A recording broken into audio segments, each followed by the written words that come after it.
Hello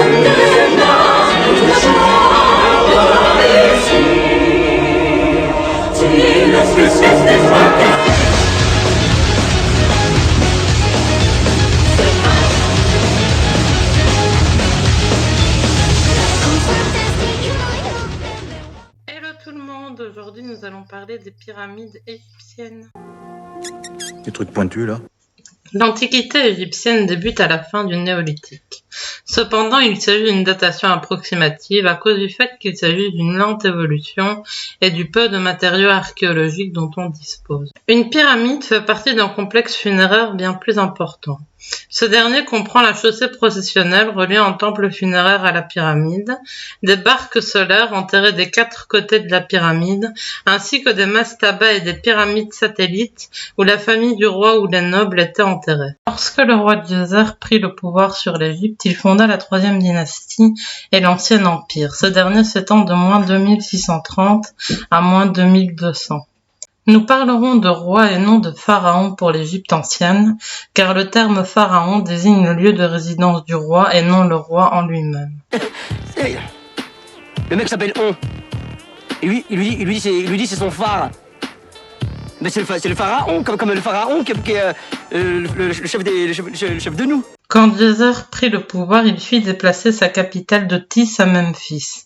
Il lança également des expéditions militaires vers la Nubie, la Libye et l'Asie. Pour régner, il s'appuyait sur ses nomarques, qui sont l'équivalent de gouverneurs provinciaux. L'Égypte était unifiée et prospère. La première pyramide connue est celle de Djoser à Saqqara. À l'origine, cela ne devait être qu'un mastaba, mais sur les conseils de son architecte Imhotep, le roi fit modifier ses plans. Imhotep était médecin, architecte et conseiller du roi. Il s'occupa personnellement du chantier. Il fit agrandir 2 fois le mastaba royal, puis ajouta une pyramide à degrés par-dessus qui fut elle aussi agrandie 2 fois. Cette dernière atteint la taille de 60 mètres.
architecte et conseiller du roi.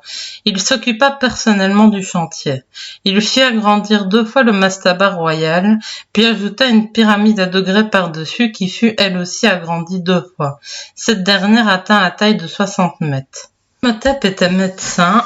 La première pyramide connue est celle de Djeser à Saqqara. À l'origine, cela ne devait être qu'un mastaba, mais sur les conseils de son architecte Imhotep, le roi fit modifier ses plans. C'est avec le roi Snéfrou que l'on voit apparaître des pyramides à faciès ratées, comme la pyramide rhomboïdale ou la pyramide de Meidoum. Sa dernière pyramide, la pyramide rouge, fut cependant une réussite. Snéfrou est le premier pharaon de la 4e dynastie. La pyramide de Meidoum. À la base, il s'agissait d'une pyramide à degrés semblable à celle de Djeser. Cependant, afin d'obtenir un résultat lisse, les ouvriers tentèrent de combler les marches. Cela fut un échec car l'agencement des pierres et l'appareil extérieur de bonne qualité se délitaient dans les années qui suivirent le chantier. Il est possible que cette pyramide ait été commandée par le roi Houni, mais Snéfrou expérimenta la pyramide à face lisse sur cet édifice. La pyramide rhomboïdale de Snéfrou est un autre exemple de pyramide ratée. Il s'agit d'une tentative avortée de pyramide à face lisse commandée par Snéfrou. Cette dernière se trouve à Dachour. Cependant, cette tentative permit à Snéfrou de trouver la forme idéale de la pyramide à face lisse. Elle représente donc une étape vitale dans l'évolution des pyramides.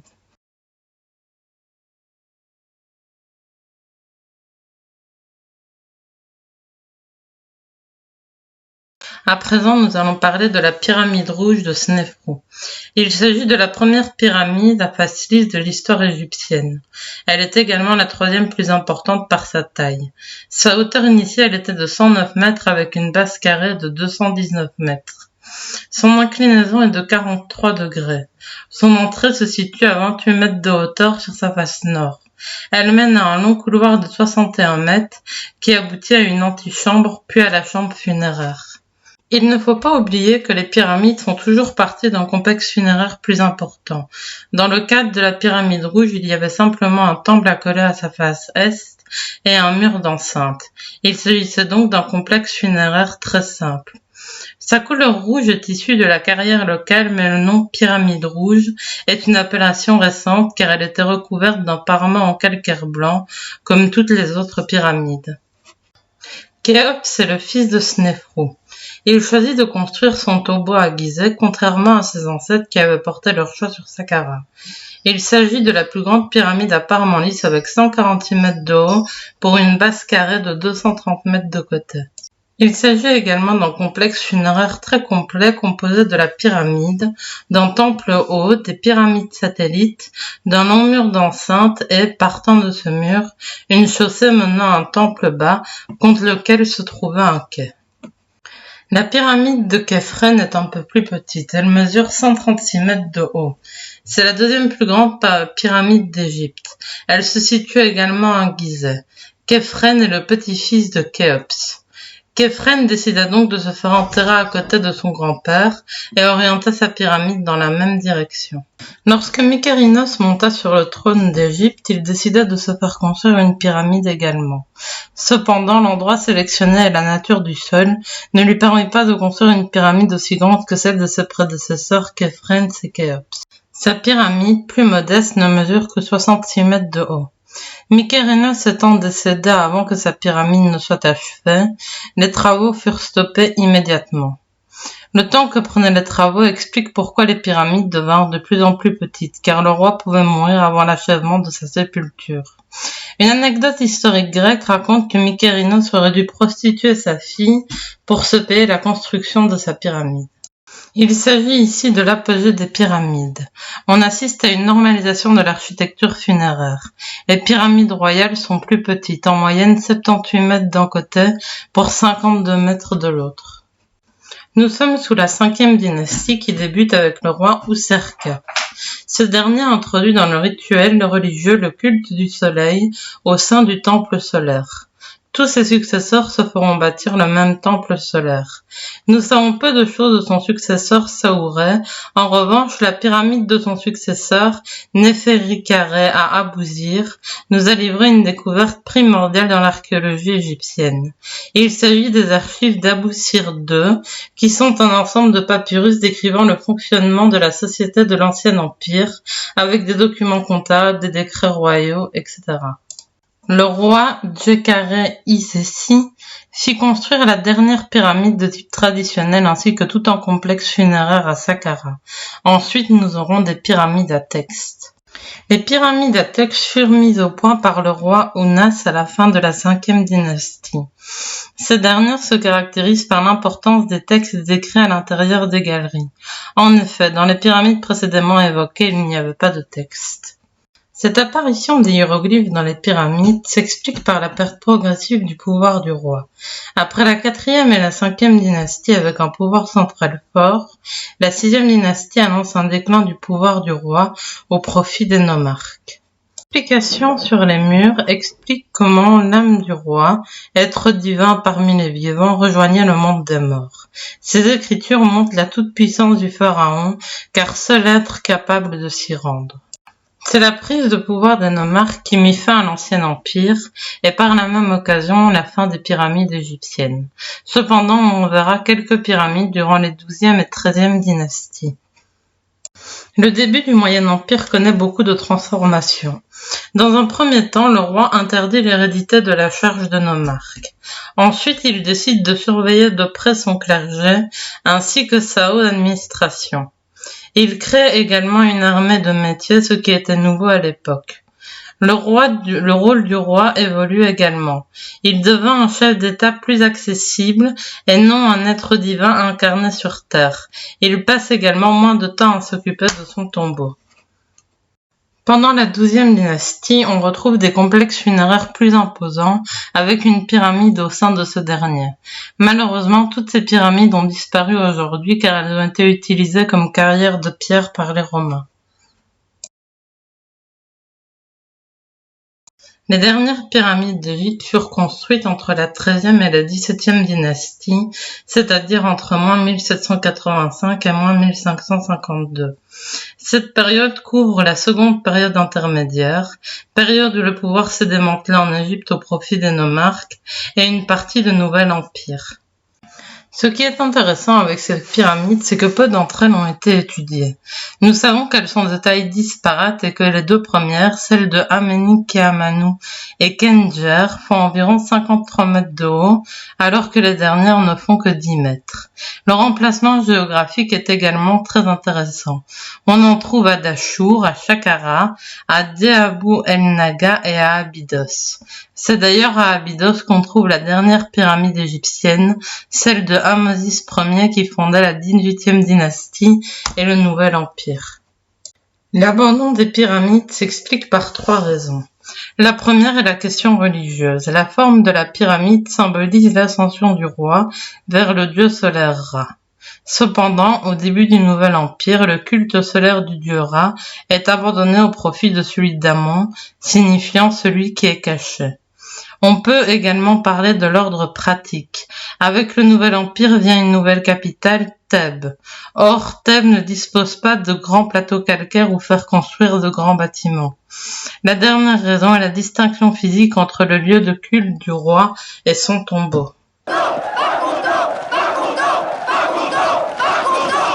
S'il vous plaît. Oui? Pas content! Pas content! Pas content! Pas content! Pas content! Les pyramides égyptiennes furent construites par de grandes équipes d'ouvriers sur de longues périodes de temps. Les spécialistes sont d'accord pour dire qu'il a fallu 20 000 hommes pour construire la pyramide de Khéops. La grande base carrée de la pyramide assure une construction stable pour la pyramide. De plus, 80% des matériaux de construction se trouvaient dans la moitié inférieure de la pyramide, ce qui signifie que peu de blocs devaient être hissés jusqu'au sommet de la pyramide. Selon une théorie, des rampes auraient servi à hisser les blocs de pierre sur des traîneaux en bois le long des côtés de la pyramide. On arrosait ensuite les rampes avec de l'eau pour réduire la friction des blocs. Il fallait seulement 10 hommes pour hisser un bloc de pierre sur une rampe. Il y avait plusieurs rampes de chaque côté de la pyramide pour pouvoir mettre tous les blocs à la hauteur désirée. Une autre théorie avance l'hypothèse qu'on aurait pu se servir de poulies pour hisser les blocs sur les rampes. En effet, on se servait de poulies sur les bateaux à l'époque. Contrairement à une légende transmise par les Grecs, ce n'étaient pas des esclaves hébreux qui construisaient les pyramides, mais le peuple égyptien en échange d'un salaire qui venait compléter le revenu familial après la période de crue du Nil.